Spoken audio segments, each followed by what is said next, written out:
As you go about your day, everyone understands a smile. So in your workplace or in stores, smile at the clerk, smile at people you pass. It's almost, if you do smile, people sort of sometimes are taken aback because so few people do smile.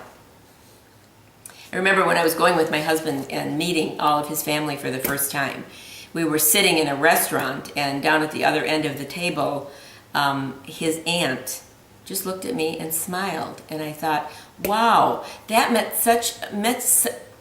such a huge thing to me at the time, because I was young, I was insecure, I was not confident, I didn't know anybody, I wasn't feeling very comfortable in this huge group, and all she did was smile, and that meant the world to me. It really, really did. So keep that in mind.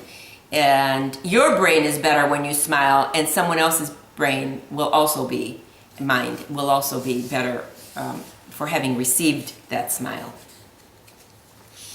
Laughter is another thing. Laugh as much as you can. Be aware of your surroundings, retell funny stories. You know, it releases tension, and it's so beneficial to our health.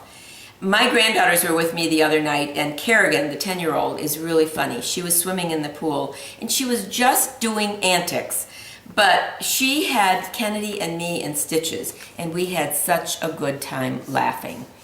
So actually, what I'm going to do, your body and mind does benefit from even hearing laughter if you're not doing the laughing yourself. So if you can just hear laughter, look forward to doing that. I'm going to post 2 links at the end of this video.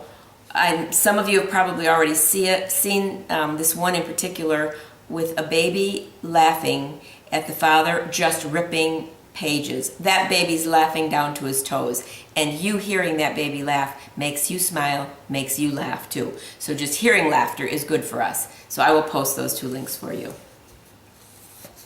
Fun. Be sure not to get so serious, be so serious, do so much work that you don't have any fun left in your life. Have fun. Make it. Spend time with people who are fun. Do what you think are fun activities.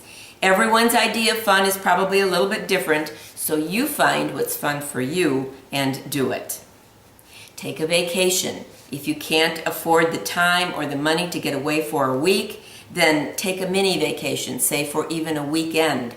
If you can't find yourself even doing that, then take a day. Stop.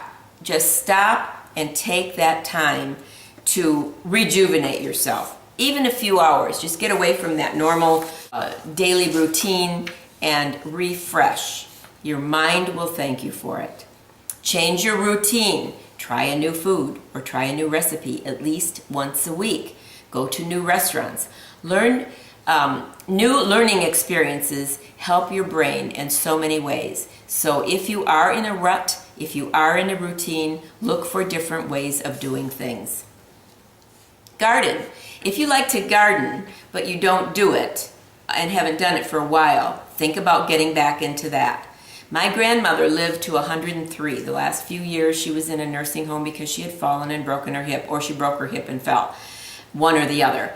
But she tended a garden well into her 90s. I have that image in my mind of her going out to her garden, picking basilico or menda for what she was cooking, and then just coming in and putting it right in the sauce, or whatever she had on the stove.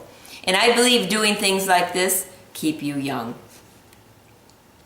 Reading. Take time to read if you like to do that. Set aside that time. Even if you say, I don't have time to read, just plan it. Do it. Set aside a weekend day to do some of the things you don't have time to do during the week, especially if you work. Start a book group. I was in a book group for about 20 years. Everyone takes turns choosing the book, and then we met once a month and discussed the book. It's amazing. One book, all the same words on all the same pages, and the different perspectives everyone had on that same book. It's very interesting. So I did love that, and another thing I did with movies, I started a movie group, and everyone if the movie is in the theater at that time, you can go and see it on your own. You don't have to go as the group, or a DVD if the movie is not in the theater. Everyone watches the movie on their own. Again, once a month, and we always plan it around food.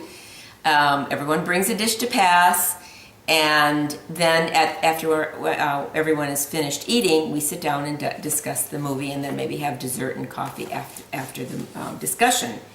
So once a month we would get together at different people's homes. Usually we would try to pick thought-provoking movies so that there was something to discuss, and it was just a fun thing to do. I'm not doing that any longer, but I did it for many years. I did the book group for many years too, and I'm just not doing that anymore, but it's just because I'm doing so many other things. But it's a thought. If you haven't done that yet, do it.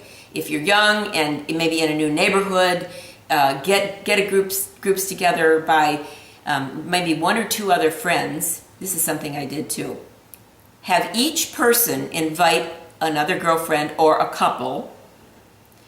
Each couple invite another couple, so that everybody knows somebody, but nobody knows everybody.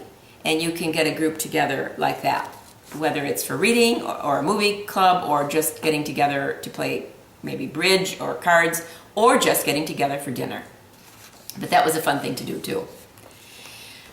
Return to school. If you want to finish your education, there should be nothing to stop you. I did this in my 40s when I had 5 young children at home, and it was one of the best things I ever did. I had that sense of accomplishment, and I had people say to me at the time, "Oh, you're not going to need your degree. You're not going to need it. You won't need it, blah, blah, blah."